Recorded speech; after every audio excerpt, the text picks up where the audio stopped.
আরে বন্ধু রে, কি অবস্থা তোমার? এই তো ভালো। কি অবস্থা তোর? এই তো ভালো। কি লাগবো তোর? জুতা লাগবো?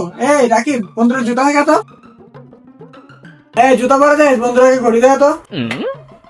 রাকিব ঘড়ি রাখ, আমি ফেস ওয়াশ দিয়েছি বন্ধুরা একটু সুন্দর। ভাই কিরম পরে দেন মানি ব্যাগ যাইতেছি। আরে মানি ব্যাগ পরে দেয়, আগে বডি স্প্রে লো।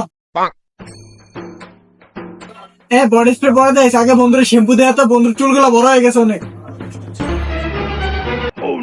আরে কি বেড়েতে শ্যাম্পু দিছ? বেড়াতে শ্যাম্পু দে বন্ধুরে। এই বন্ধু, এত কিছু দেখা হয় না, আমার তো কিছু লাগতো না। এই তুমি আর বাইর করো না কিছু। তাইলে আইসে করে বন্ধু। আইসি তো বন্ধু বড় বাইরে লইয়া। ও বড় ভাই আনছো তো? বড় ভাই কো দেখলাম না তো। বন্ধু ওইদিকে না যায় নিচের দিকে চাও। এই রাকিব বাইরে চেয়ে দে তো। ভাই বসেন ভাই। ভাই কি লাগবো? এলো লম্বা কি ক্রিম আসেনি ভাই আসো তো একটা। দে তাইলে একটা প্রোডাক্ট, একদম হার্বাল প্রোডাক্ট। এটা দিলে আপনি 7 দিনের মধ্যে লম্বা হয়ে যাবেন, এটা গ্যারান্টি দিয়ে বলতে পারি আমরা। আমার লম্বা 30 নাকি আমার চুলের লম্বা 30 এক ঠ্যাং গেলেছে কবর, এখন নিজে লম্বায় কি করবেন? চুলটা একটু লম্বা করেন, কাজে দিব। একটা কবর মানে তে কিন্তু আমার অপমান করছে আরে এই যে দোনো থাকলাম না